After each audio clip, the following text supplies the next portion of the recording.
Good morning, welcome to News cafe with Sridevi. తెలంగాణలో 3 లోక్సభ స్థానాల అభ్యర్థి ఎంపికపై కాంగ్రెస్ పార్టీలో సస్పెన్స్ కొనసాగుతోంది.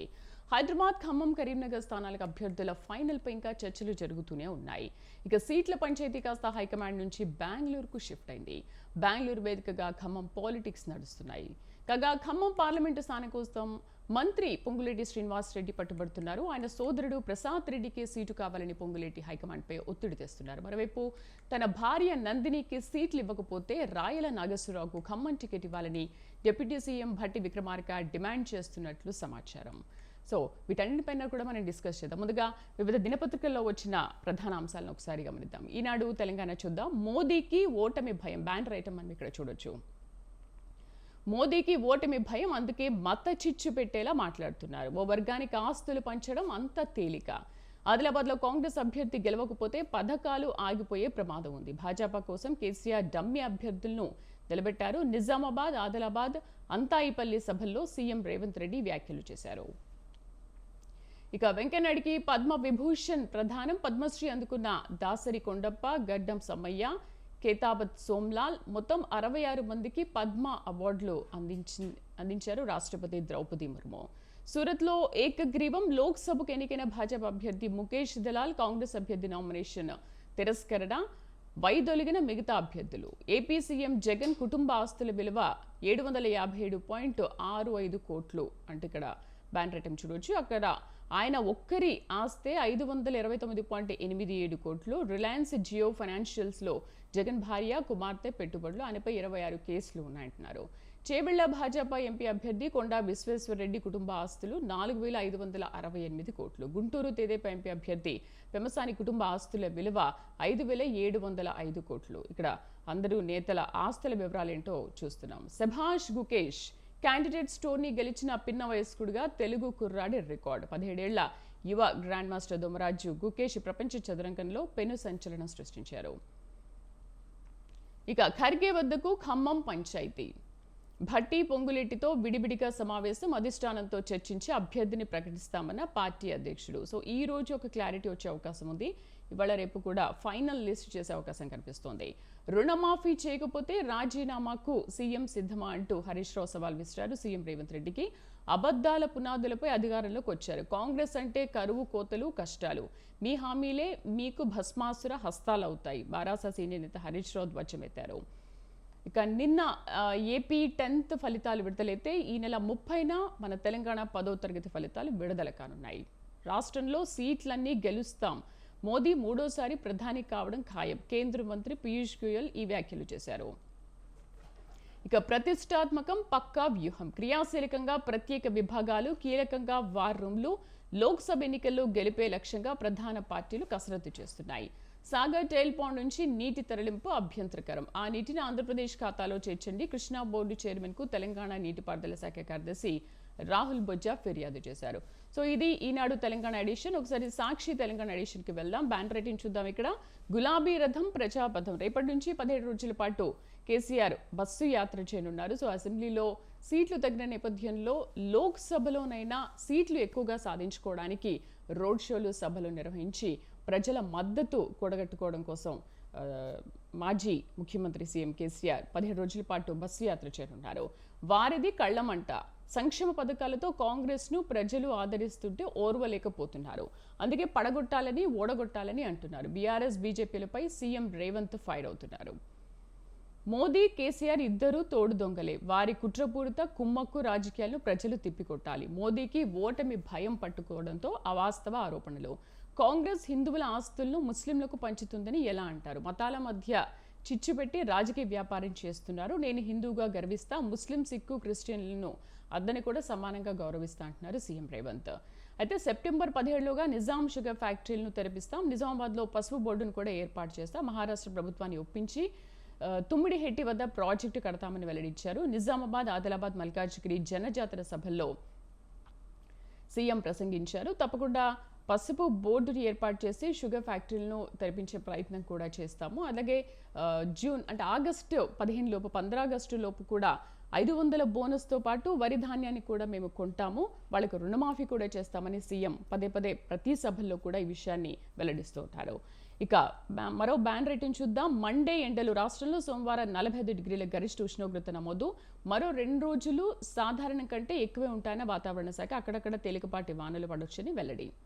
ప్రజలకు కాంగ్రెస్పై నమ్మకం పోయింది, 100 రోజుల్లోనే వ్యతిరేకత వ్యక్తమవుతోందని చెప్పి మాజీ మంత్రి కేటీఆర్ కూడా పదే పదే ఆయన పాల్గొంటున్న సభలో పదే పదే వ్యాఖ్యలు కూడా చేస్తున్నారు. ప్రజల పక్షాన కొట్లాడేది బీఆర్ఎస్ అని భావిస్తున్నారు. 8 నుంచి 10 స్థానాల్లో కారుదే విజయమని బీఆర్ఎస్ ఏ విధంగా ధీమాతో ఉందో అటు బీజేపీ అండ్ కాంగ్రెస్ కూడా మేము 10 నుంచి 12, 14 స్థానాల వరకు సాధిస్తామని ఆ రెండు పార్టీలు కూడా అంటున్నాయి.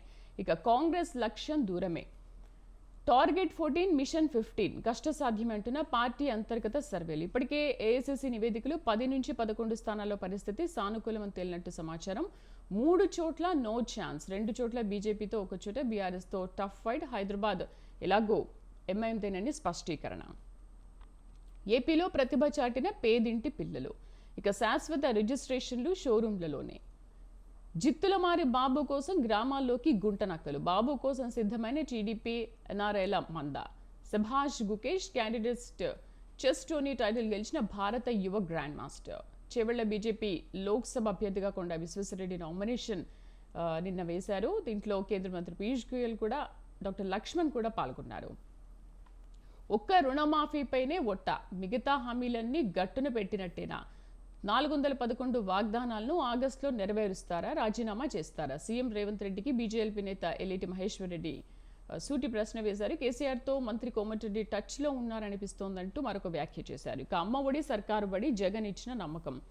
పిల్లలను బడికి పంపే ప్రతి తల్లికి 15,000 ఇస్తానని హామీ, చెప్పినట్టే అర్హులందరికీ ఖాతాల్లోకి తొలి ఏడాది నుంచి జమ చేస్తామన్నారు. కానీ 2 పిల్లలకి ఇస్తామని ఒక్కరికే ఇస్తున్నారంటూ రామోజీ కేకలు వేశారు.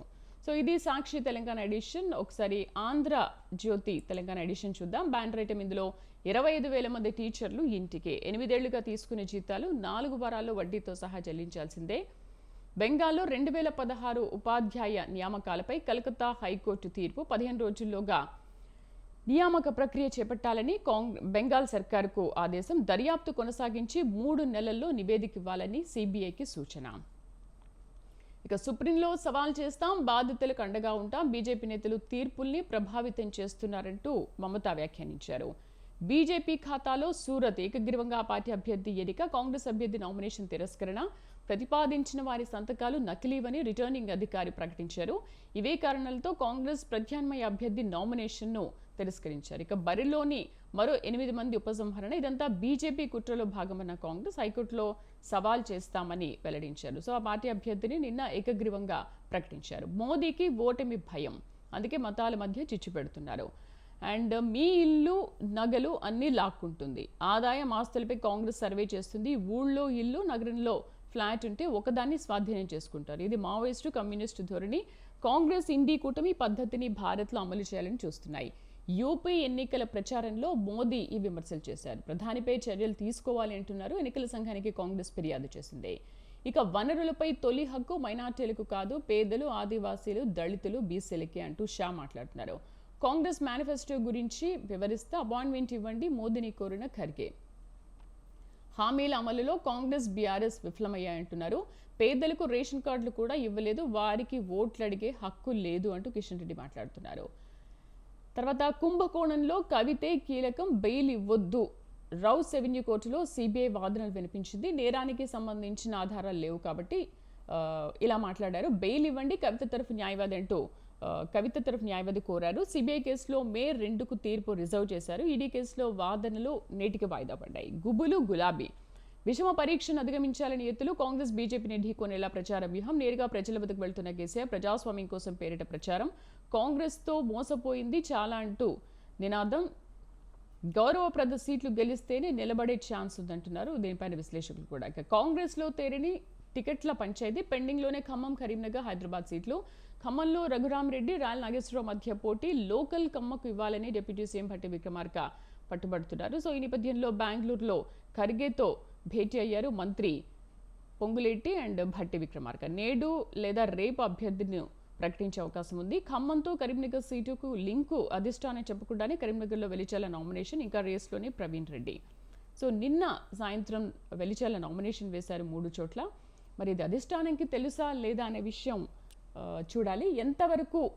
ఎంతకు కూడా తగ్గని ఎండలు నల్గొండ జిల్లా టిక్యా తండాలో నిన్న 45 డిగ్రీలు ఉష్ణోగ్రత నమోదైంది.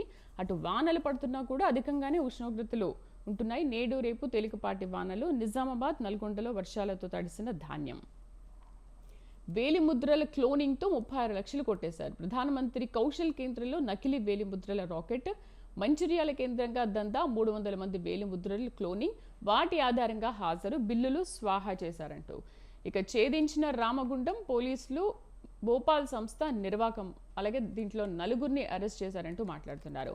బీజేపీ అభ్యర్థి మాధవీలతను ఆలింగనం చేసుకున్న ఏఎస్ఐ. సోషల్ మీడియాలో వీడియో వైరల్ అవుతుంది. ఏఎస్ఐ ఉమాదేవిని సిపి సస్పెండ్ చేశారు. ఇక తెలంగాణలో అవినీతి సర్కార్ అంటూ ఇంకొక ఐటెం చూడొచ్చు. పేదల సంక్షేమాన్ని పూర్తిగా విస్మరించారు. 10 ఏళ్లు దోచుకున్న బీఆర్ఎస్ పనైపోయింది. ఇండియా కూటమిలో పదవుల కోసం కుస్తీ పడుతున్నారు. రాహుల్ ఎన్నటికీ ప్రధానమంత్రి కాలేరు. కేంద్ర మంత్రి పీయూష్ గోయల్ ఈ వ్యాఖ్యలు చేశారు. కొండా బీబీ పాటిల్ నిన్న నామినేషన్లు వేయగా వీళ్ళందరూ కూడా ఆ నామినేషన్ కార్యక్రమానికి హాజరయ్యారు. సో ఇది ఆంధ్రజ్యోతి తెలంగాణ ఎడిషన్. నమస్తే తెలంగాణ ఎడిషన్కి వెళ్దాం. బ్యాండ్ రేటింగ్ చూద్దాం. బాన్షన్ కాల్మొక్త వడ్లు కొనుండి సారు అంటే ఇక్కడ చూడొచ్చు. ట్రాక్టర్ లోడుకు 35 కిలోల బాదుడు.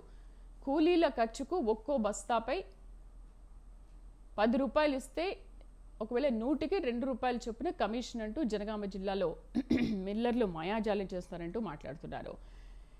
ఇక వడ్లు ఎంతైనా పండించుకోండి, బోనస్ ఇచ్చి మరీ కొంట. ఇప్పుడు కాదు, వచ్చే సీజన్ నుంచి సెప్టెంబర్ 17లోగా చక్కెర ఫ్యాక్టరీ తెరిపిస్తాం. ఆగస్టు 15 లోపు రుణమాఫీ, రైతు భరోసా చేస్తామన్నారు నిన్న సీఎం రేవంత్ రెడ్డి. ఇక సూరత్లో దలాల్ ఏకగ్రీవ ఎన్నిక నిన్న జరిగింది. ఎలక్షన్ కమిషన్ దీన్ని ఏకగ్రీవంగా ప్రకటించారు. బీజేపీ అభ్యర్థి ముఖేష్ ఎన్నికైనట్టు ప్రకటన చేశారు. బరిలో 10 మంది ఉన్నారు, చివరిలో 8 మంది విత్డ్రా చేసుకున్నారు. అటు కాంగ్రెస్ అభ్యర్థుల నామినేషన్లో ఈసీ తిరస్కరించింది. లోక్సభ సీటు ఏకగ్రీవం 12 ఏళ్లలో తొలిసారి. ఇది మ్యాచ్ ఫిక్సింగ్ అంటూ విపక్షాలు దీనిపైన ధ్వజమెత్తుతున్నాయి. ఇక ఆగస్టు 15 రుణమాఫీ చేయకపోతే రాజీనామా చేస్తావా అంటూ హరీష్ రావు సవాల్ విసిరారు. సీఎం రేవంత్ రెడ్డికి హరీష్ రావు సవాల్ చేశారు. 39,000 కోట్లు ఏకకాలంలో రద్దయ్యేనా? డిసెంబర్ 9నే రుణమాఫీ ఎందుకు చేయలేదు? హామీల పేరుతో రైతుల గుండెలపై తన్నిండ్రు. గ్యారంటీలే కాంగ్రెస్కు భస్మాసుర హస్తం. సంగారెడ్డి మెదక్ జిల్లాలో మీడియాతో హరీష్ రావు మాట్లాడారు. రైతు బంధుకే పైసలు లేవు, రుణమాఫీ చేస్తావా? రెఫరెండం మాట మళ్లీ వినిపిస్తలేదు. రేవంత్ రెడ్డి ఓ రాజకీయ వ్యభిచారి. అప్పులపై చర్చకు ముఖ్యమంత్రి సిద్ధమా? సీఎం మాటలు ఫ్రస్ట్రేషన్కు నిదర్శనం. రేవంత్ పై పొన్నాల లక్ష్మయ్య ఫైర్ అయ్యారు. ఈసీకి దీనిపైన ఫిర్యాదు చేస్తామని వెల్లడించారు. ఇక ఆగస్టు 15 దాకా సీఎంగా ఉంటావో లేదో అంటూ బీజేపీ నేత మహేశ్వర్ రెడ్డి నిన్న ఎద్దేవా చేశారు. మోదీపై ఈసీ మౌనం. ప్రధానమంత్రి విద్వేషపు వ్యాఖ్యలపై గప్చుప్. స్పందించేందుకు ఎన్నికల సంఘం నిరాకరణ. నాడు ఠాక్రేపై చర్యలు. నేడు ఏమైందంటూ విపక్షం ధ్వజమెత్తింది. 4 నెలల్లోనే తెలంగాణ ఆగం. 10 ఏళ్ల తర్వాత మళ్లీ సాగు. తాగునీటి కష్టాలు. కాంగ్రెస్ బీజేపీలు నమ్మితే నట్టేట మునుగుడే. బీఆర్ఎస్ రోడ్ షోలో నేతలు భారీగా హాజరయ్యారు జనం. నెక్స్ట్ కోమటిరెడ్డికే సీఎం అర్హత అంటూ నిన్న రేవంత్ ఈ వ్యాఖ్యలు చేశారు. ఈ వ్యాఖ్యలపైన సీనియర్లందరూ కూడా మండిపడుతున్నారు. భట్టి, ఉత్తమ్, జానారెడ్డి సంగతి ఏంటని ప్రశ్నిస్తున్నారు. సీఎం మాటలతో రాష్ట్ర కాంగ్రెస్లో దుమారం రేగింది. మరి నిన్న ఎందుకు సీఎం రేవంత్ రెడ్డి ఇలాంటి వ్యాఖ్యలు చేశారో అర్థం కావట్లేదు. 3వ టీఎంసీ వెనుక తెలిసొస్తున్న కాళేశ్వరం ప్రాజెక్టు ప్రాధాన్యం. మిచ్చంపల్లి లాంటి కుట్రలకు ఇదే విరుగుడు. మరో టీఎంసీని వాడుకోవడానికి వీలుగా ముందు చూపుతో కేసీఆర్ సర్కార్ డిజైన్ చేశారని మాట్లాడుతున్నారు. రేవంత్ రెడ్డికి పొంగులేటి చెక్. ఖమ్మం టికెట్పై నెగ్గిన శ్రీనివాసరెడ్డి పంతం. బియ్యంకుడి టికెట్ ఇప్పించడంలో సఫలం. రఘురాం రెడ్డి కోసం ఢిల్లీలో చక్రం తిప్పిన మంత్రి. అడ్డుకునేందుకు సీఎం, డిప్యూటీ విఫలయత్న. రేవంత్ భవిష్యత్తుకు ఇదో హెచ్చరిక అంటూ నిపుణులు చెప్తున్నారు. ఇచ్చంపల్లిని అడ్డుకుంటాం, దేవాదులను కాపాడుకుంటాం. కావాలనే మామునూరు విమానాశ్రయం మూసివేత. కాజీపేట కోచ్ ఫ్యాక్టరీని సాధిస్తాం అంటూ మరేపల్లి సుధీర్ కుమార్ ఈ వ్యాఖ్యలు చేశారు. బీఆర్ఎస్ అభ్యర్థి మరేపల్లి సుధీర్ కుమార్. సో ఇది నమస్తే తెలంగాణ ఎడిషన్. ఇప్పటి వరకు తెలంగాణ, ఈనాడు, సాక్షి, ఆంధ్రజ్యోతి ఎడిషన్స్ ఇలా ఉన్నాయి. Andhrajyothi and Eenadu, Sakshi AP editions కూడా చూద్దాం ఒక చిన్న బ్రేక్ తర్వాత. Stay with us.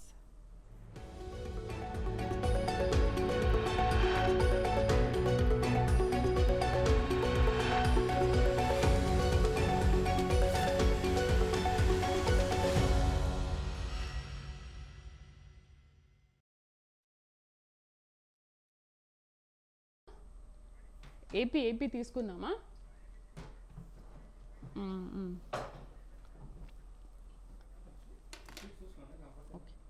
ఓకే, మళ్ళీ బ్రేక్ ఉందా? Sir good morning. Very very good morning madam గారు. గౌరీ సతీష్. యా గౌరీ సతీష్.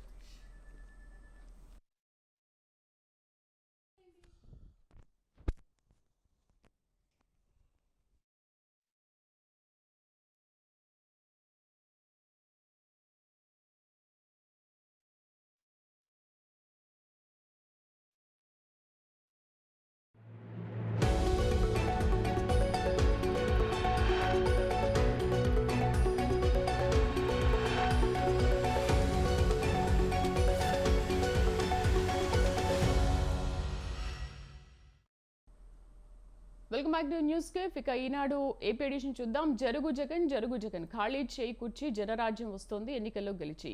ఇసుక అక్రమ తవ్వకాలు నిజమే, నిబంధనల ఉల్లంఘనలు జరిగాయి. గుత్తేదారు సంస్థ జీసీకేసీపై చర్య తీసుకోకపోతే ఖజానాకు నష్టం జరుగుతుంది అంటూ మాట్లాడుతున్నారు. కృష్ణా జిల్లా గనుల శాఖ సంచలన నివేదిక ఇచ్చింది. బిత్తరపోయారు ఉన్నతాధికారులు. ఆ నివేదిక మార్చేందుకు తీవ్ర ప్రయత్నాలు చేస్తున్నారు. ఇక ఒంటిమిట్టలో రాములూరి వైభవం, ఘనంగా సీతారాముల కళ్యాణం. వెంకయ్యనాయుడికి పద్మవిభూషణ్ ప్రదానం. జగన్ కుటుంబ ఆస్తుల విలువ 757.65 కోట్లు. ఆయన ఒక్కరి ఆస్తే 529.87 కోట్లు. ఇక వైకాపా అరాచకాలపై ఓటే పాశుపతాస్త్రం. పెమ్మసాని కుటుంబం ఆస్తుల విలువ 5,705 కోట్లంటూ. అలాగే గుంటూరు ఎంపీ స్థానానికి తెదేపా అభ్యర్థిగా నామినేషన్. దేశంలోనే సంపన్న రాజకీయ నేతలు ఒకరిగా గుర్తింపు. జగంపేట శృంగవరపుకోట ప్రజాగళం సభల్లో చంద్రబాబు ఈ వ్యాఖ్యలు చేశారు. వైకాపా అరాచకాలపై ఓటే పాశుపతాస్త్రం అంటూ. వేల కొద్ది మద్యం సీసాలు వైకాపా నాయకులకు అసలు ఎక్కడివి? మంత్రి కాకాణి ప్రధాన అనుచరుడి వద్ద పట్టుబడ్డ భారీ డంపు. ఈ వ్యవహారంలో అన్ని వేళ్లు కాకాణి వైపే చూపిస్తున్నాయి. లోతుగా దర్యాప్తు చేయకుండా తేల్చేస్తున్న పోలీసులు. సర్వేపల్లిలో వైకాపా వద్ద 1,00,000 సీసాల మద్యం ఉన్నట్లు ప్రతిపక్షాలు దీనిపైన ఆరోపిస్తున్నాయి. కల్తీ మద్యం కావచ్చని అనుమానాలు కూడా వ్యక్తం చేస్తున్నాయి. దీనిపైన మీరు ఎటువంటి విచారణ చేసుకున్నా కూడా దానికి సిద్ధం అంటూ నిన్న కాకాణి మాట్లాడారు. రాళ్లు విసిరి జెండా కర్రలతో కొట్టి పల్నాడు జిల్లాలో వైకాపా శ్రేణుల బెదిరింపులు. అలాగే తెదేపా ఎస్సీ కార్యకర్తలపై నిన్న దాడి జరిగింది. సో మనం ఇందులో చూడొచ్చు, మేరీ బాబు అనే వ్యక్తి తలకు తీవ్ర గాయాలయ్యాయి. సో ఇది ఈనాడు ఏపీ ఎడిషన్. ఒకసారి సాక్షి ఏపీ ఎడిషన్కి వెళ్దాం. అమ్మఒడి సర్కారు బడి, జగన్ ఇచ్చిన నమ్మకం. పిల్లలను బడికి పంపే ప్రతి తల్లికి 15,000 ఇస్తామని మేనిఫెస్టోలో హామీ ఇచ్చారు. బట్ 2 పిల్లలు ఉంటే దాంట్లో ఒక్కరికే ఇస్తున్నారంటూ కూడా ప్రతిపక్షాలు మాట్లాడుతున్నాయి. ప్రతిభ చాటిన పేదింటి పిల్లలు. విద్యా వ్యవస్థలో సీఎం జగన్ విప్లవాత్మక సంస్కరణ ఫలాలు. 10వ తరగతి ఫలితాల్లో స్పష్టంగా కనిపించిన ఉత్తీర్ణత పెరుగుదల. ఇక బెంగాల్లో 24,640 నియామకాలు రద్దయ్యాయి. 30 వారాల గర్భ విచ్ఛిత్తికి అనుమతి అంటూ ఇక్కడ ఒక ఐటెం చూడొచ్చు. ఇక సీఎం జగన్ హత్యకు కుట్రలు పన్నకండి చంద్రబాబు. బాబుకు మనిషిని చంపడం అంటే గడ్డిపోచుతో సమానం. ఆయనకు తెలియకుండా ఏపీలో హత్యలు జరగవు. మంచి సీఎంకు మద్దతుగా మాట్లాడితే చంపేస్తారా? రామ్ గోపాల్ వర్మ హత్యకు ప్లాన్ చేసి తర్వాత ఆగారు. మీ అమ్మను తిడితే లోకేష్ చొక్కా పట్టుకున్నావా పవన్? నీకు 4వ పెళ్ళాం లేదా 5వ పెళ్ళాం కూడా వెయిటింగ్ కదా? వైఎస్ఆర్సీపీ నేత పోసాని కృష్ణమురళి ఇలా సంచలన వ్యాఖ్యలు చేశారు. ఓ విజేత జైత్ర యాత్ర. రాష్ట్ర రాజకీయ ముఖ చిత్రాన్ని మార్చేసిన సీఎం జగన్ మేమంతా సిద్ధం బస్సు యాత్ర. ఇక పెమ్మసాని చాలా ధనిక స్వామి. దేశంలోనే అత్యంత డబ్బున్న ఎంపీ అభ్యర్థులు ఒకరిగా గుంటూరు టీడీపీ నేత అంటూ ఇక్కడ ఒక బ్యానర్ ఐటెం చూడొచ్చు. ఆయన ఆస్తులు 5,705 కోట్లు, అప్పులు 1,038 కోట్లు అంటూ బ్యానర్ ఐటెం చూడొచ్చు. కుక్కలు చింపిన విస్తరల కూటమి. జనసేన బీజేపీలోను టీడీపీ నేతలకి టికెట్లు. రాష్ట్రమంతా ప్రచారం సాగుతో పిఠాపురం నుంచి పవన్ తప్పుకునే ఛాన్స్. పిఠాపురంలో వర్మను పోటీకి దించేలా చంద్రబాబు ప్లాన్ చేస్తున్నారంటూ నిన్న సజ్జల మాట్లాడారు. చివరి ప్రయత్నంగా ఓట్లు కొనేందుకు ఎన్ఆర్ఐ విభాగాన్ని దించారు. టీడీపీ ఎన్ఆర్ఐ మందల పట్ల వైఎస్ఆర్సీపీ శ్రేణులు జాగ్రత్తగా ఉండాలి అంటూ చెప్పారు. ఓట్లు కొనే టీడీపీ ఎన్ఆర్ఐలపై పోలీస్ స్టేషన్లలో ఫిర్యాదు చేయాలి. వైఎస్ఆర్సీపీ ప్రధాన కార్యదర్శి సజ్జల రామకృష్ణారెడ్డి వ్యాఖ్యలు చేశారు. జిత్తుల మారి బాబు కోసం గ్రామాల్లోకి గుంట నక్కలు. సర్కారు దిద్దని చదువులు 2వ విడతలో నువ్వా నేనా ఉడుకుతున్న రాష్ట్రం. సో ఇది సాక్షి ఏపీ ఎడిషన్. ఇంకా చివరిగా ఆంధ్రజ్యోతి ఏపీ ఎడిషన్ చూద్దాము. జరుగు జగన్ సేమ్ బ్యానర్ ఐటమ్ ఇక్కడ మనం చూడొచ్చు. మెగా డిఎస్సీపై తొలి సంతకం ఈ పెన్నుతోనే 5 ఏళ్లలో 20 లక్షల ఉద్యోగాలు ఇస్తామంటూ చంద్రబాబు మొదటి సంతకం దీనిపైన పెడతానండి. ఫస్ట్ నుంచి జరుగుతున్న సభల్లో ఈ విషయాన్ని వెల్లడిస్తూనే ఉన్నారు. బాబు రావాలంటే జాబ్ రావాలంటే బాబు రావాలి, గంజాయి కావాలంటే జగన్ రావాలి. ఈ సీఎంను సవాల్ చేస్తున్న 1న సచివాలయ సిబ్బందిని ఇంటింటికి పంపించి పింఛన్లు ఇప్పించాలి. మేము రాగానే 4,000 ఇంటికే వచ్చి ఇస్తామంటూ చంద్రబాబు మాట్లాడారు. పెంచిన మొత్తం ఏప్రిల్ నుంచి అమలు చేస్తాం, పేదలకు 2-3 సెంట్ల ఇంటి స్థలం కూడా ఇస్తాము, ఉచితంగా టిడ్కో ఇళ్ళు, మహిళలు టీడీపీ వస్తే ఎంత లాభమో లెక్కలు వేసుకోండి అంటూ మహిళలకు ఈ వ్యాఖ్యలు చేశారు చంద్రబాబు. ఆలోచించి నిర్ణయం తీసుకోండి, దుర్మార్గుడు మళ్ళీ వస్తే మన గతేంటి, విధ్వంసం దోపిడీయే జగన్ విధానాలు, పవన్ కాలి గోటి కూడా సరిపోడు, 13 హుద్ కంటే పెద్ద తుపాను, వైసీపీ కొట్టుకుపోవడం ఖాయమంటూ బాబు సంచలన వ్యాఖ్యలు చేశారు. పవన్ హెలికాప్టర్లో సాంకేతిక లోపం తలెత్తడంతో పశ్చిమ గోదావరి జిల్లా పర్యటన రద్దయింది. నేడు పిఠాపురంలో పవన్ కళ్యాణ్ నామినేషన్ వేయబోతున్నారు. ఇక పింక్ డైమండ్ జగన్ ఎక్కడ, అధికారం నుంచి అధపాతాళానికి, ఐటీకి సమాధి, వియ్యాల వారి వైభవం, తొలి ఎన్నికలు ఎలా స్పెషల్. ఇక 25,000 మంది టీచర్లు ఇంటికి 8 ఏళ్లుగా తీసుకునే జీతాలు 4 వారాల్లో వడ్డీతో సహా చెల్లించాల్సిందే. బెంగళూరు 216 ఉపాధ్యాయ నియామకాలపై కలకత్తా హైకోర్టు తీర్పిచ్చింది. అవినీతి పార్టీకి ఓట్లేయొద్దు, దోపిడీ దొంగలకు బుద్ధి చెప్పండి. కలెక్షన్ కింగులుగా వైసీపీ ఎమ్మెల్యేలు దోచుకు తిన్నారని సీట్లు మార్చేశారు. వెలిగొండకు తట్టెడు మట్టి పోసారా, ప్రాజెక్టులకు గేట్లు బిగించలేని వ్యక్తి వయస్సుకు వారసుడు ఎలా అవుతాడో, ఏటా ఇస్తామన్న జాబ్ క్యాలెండర్ ఏది అంటూ జగన్పై చెల్లి షర్మిల మండిపడ్డారు. రాష్ట్రంలో ఈసీ ప్రత్యేక నిఘా పెట్టింది. ఎన్నికల కోడ్ తర్వాత కొనసాగుతున్న హింస సమస్యాత్మకంగా గుర్తించిన ప్రత్యేక చర్యలు, ఓటరు జాబితా హింస ఘటనపై ఈసీ సీరియస్, అందుకే పార్లమెంటు స్థానానికో పోలీసు పరిశీలకుడు, హింసా ఘటనలకు కలెక్టర్ ఎస్పీలదే బాధ్యత అంటూ ఇక్కడ బ్యానర్ చూడొచ్చు. సో నా గెలుపు ఖాయం అంటూ జగన్ను గద్దెదించాలని జనంలో కసి, సీఎం రమేష్ వ్యాఖ్యలు చేశారు. పెమ్మసాని ఆస్తులు సేమ్ అని చూసాము, 5,705 కోట్లు అంటూ ఒక బ్యానర్ చూసాము. సో ఇది ఆంధ్రజ్యోతి ఏపీ ఎడిషన్.